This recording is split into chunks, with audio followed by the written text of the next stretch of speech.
Today I'm giving you some insider tips, some secret info of how I get 50% off my Airbnbs. So half price Airbnbs, or sometimes 40%, sometimes 30%, but always like heavily discounted. And this is like last minute as well, like day before booking. As well as one other tip of how I can get discounted like Agoda bookings, through a booking website. A lot of people ask me about accommodations in the comments, like where do I find accommodations? How do I, what are my filters for finding like cheaper, more affordable accommodations in Malaysia, but like can work anywhere actually. Caught in a rainstorm right now, so we're taking cover.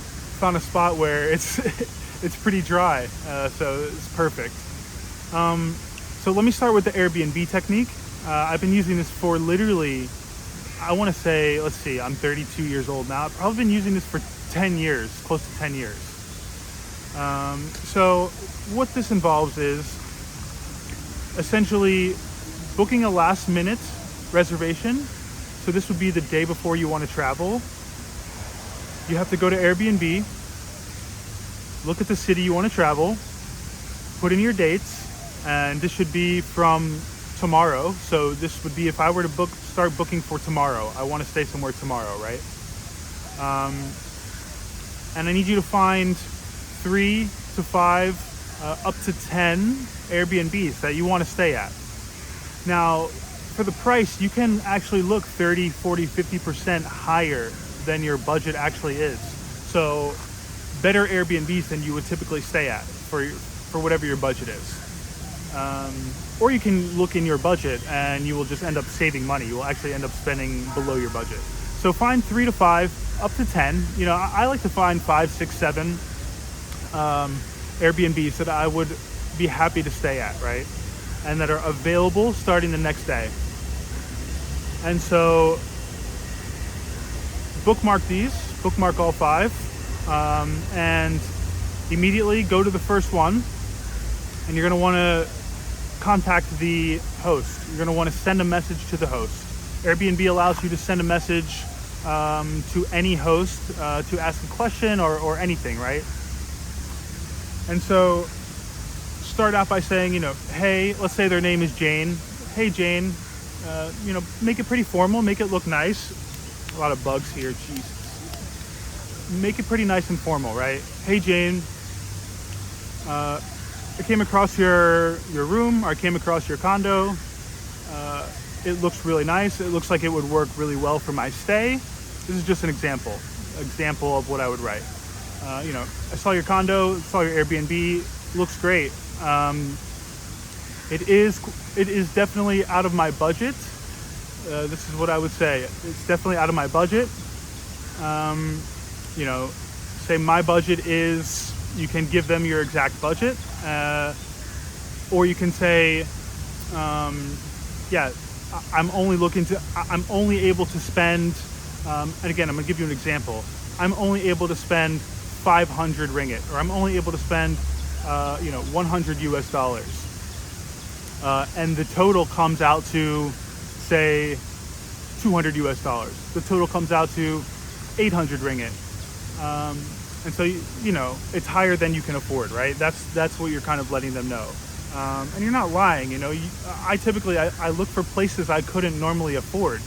And I straight up tell them, like, hey, this place looks really great and it fits my dates and it looks perfect, but it's out of my budget. And then I say, would you be able to rent this between this date and this date for $100, or for whatever the budget is, whatever you want to spend, and this should be 30 to 50% less than what they're charging. And you say, you say, yeah, this is my budget. Would you be able to work with this budget? You say, it's okay if not, but I figured I would ask just in case, or it's okay if not, I figured I would ask. And so it's very just like, you're feeling them out. You're kind of seeing, you're letting them know you're not trying to play this hardball undercutting thing necessarily. It's more like, this is what I can afford. Would it be worth it for you to rent it to me at that price? And so you do this on the first one, you go to the next Airbnb that you bookmarked, and you send the same message. Make sure you address them by the right name. Don't put the same name as the first one. And yes, say a similar thing. You can change it up a little bit. You can custom tailor it to the listing a little bit if you want. Sometimes I do this. And yeah, I'll send 5, 6, 7, 8, messages in one shot to different people. And what I find is 99% of the time, I can't actually remember a time that I didn't get someone to bite. One of those people will say that they can do it. And even more often, you will have people say, like, maybe I can't do it for that price, but I can do this much. And so they will give you some discount. But almost always, one of the people actually accepts whatever I offer. And so the reason this works is that, so typically all of the best Airbnbs, the really good Airbnbs, they're going to be booked ahead of time. They get booked ahead of time. The best value, the highest rated with the most reviews, they get booked ahead of time. It's just how it goes. But inevitably, there are cancellations. There are people who have units available last minute and they list it for the next day. And some maybe that fell through the cracks and it just didn't get booked on certain dates. Especially during the week, people struggle to book their Airbnbs much more often on weekdays. So this can work especially well. That's when you're really getting the 50% off all the time. On the weekend, sometimes, you may end up getting 30% off. They may be able to do something for you, but not the full 50%, right?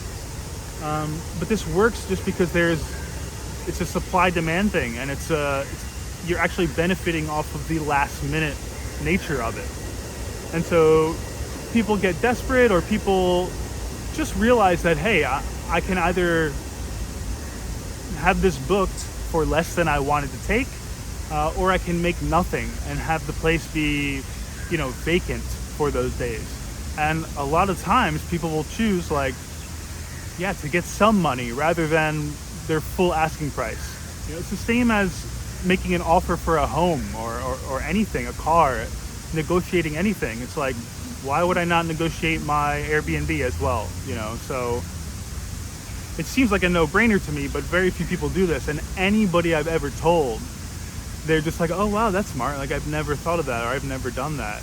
And so it's not something that people regularly do, which is a plus because, they're not receiving endless messages of people trying to negotiate. It's rather rare, I'd imagine. From telling people, I always tell my friends, I tell people I meet, people ask me about accommodations, emails, DMs.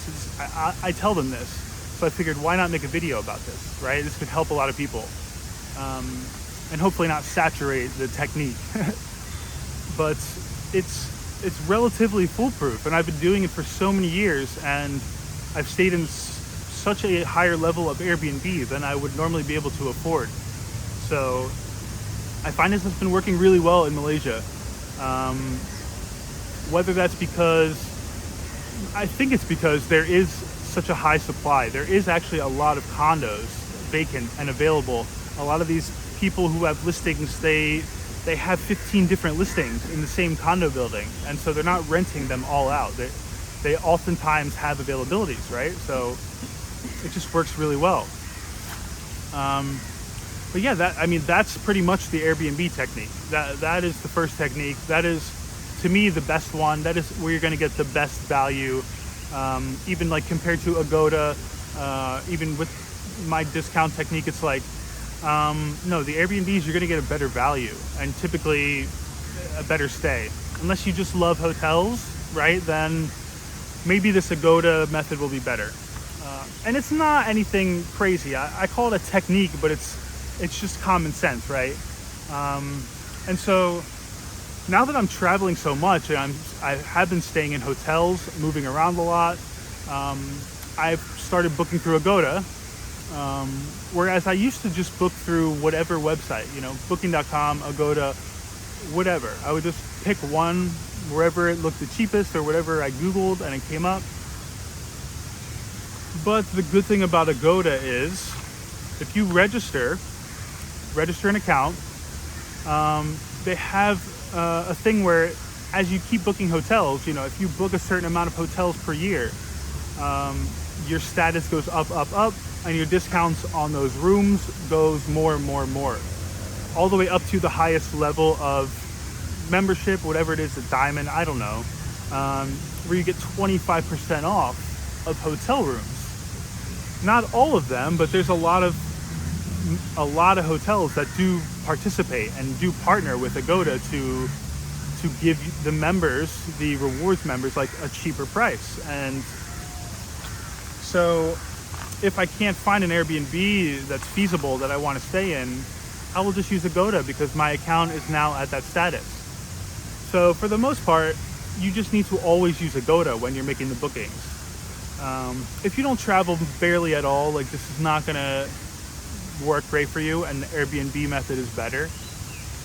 But if you do travel relatively frequently, use Agoda.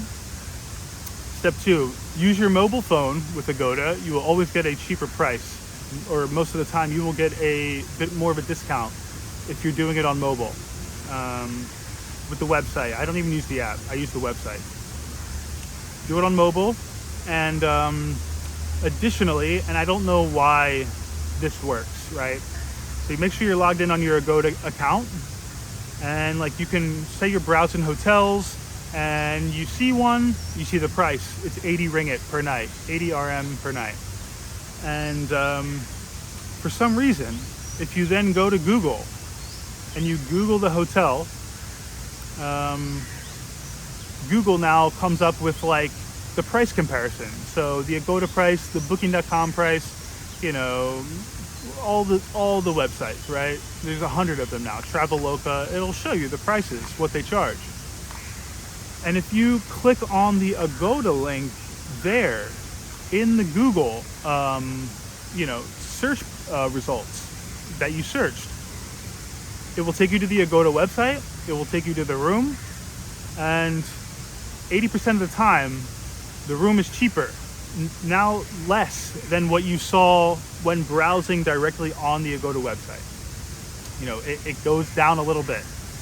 I don't know if that's intentional by them to make you more enticed to book it. Like, okay, we have another chance to get this guy to book. Let's give him 5% more discount even. I don't know. I think it's something like that. They have a cookie. They know they already showed you the listing and you didn't book it. And they know you're now searching for cheaper prices or a comparison, right? God, I'm getting bitten up by bugs. So Agoda now knows, hey, this guy is browsing around. He might want to book somewhere else. And so when you come back through the Google search, they give you an even lower price. And they're like, okay, please book with us. And so that is like the cheapest you can get it, is having the account registered. The more bookings you do, you get up to 25% on a lot of rooms. And then additionally, going through Google and getting further discounted. And yeah, it works really well. These are the only ways I now book my rooms. And half the time you look on booking.com and the room is exponentially more pricey, even though booking.com is owned by Agoda, same company. But yeah, I figured I would share this. I feel like it can help people. I feel like, I get comments almost every day about where do I find my accommodations. And of course I could just say Airbnb, but I think giving the details about why I use Airbnb and like how to actually get them cheaper, I think it's valuable. So I hope you took something from this. Let me know in the comments what you think, and if you do use it and you have some success, I'd love to hear your stories as well. But yeah, drop a thumbs up please, and make sure you're subscribed, and I will see you in tomorrow's video.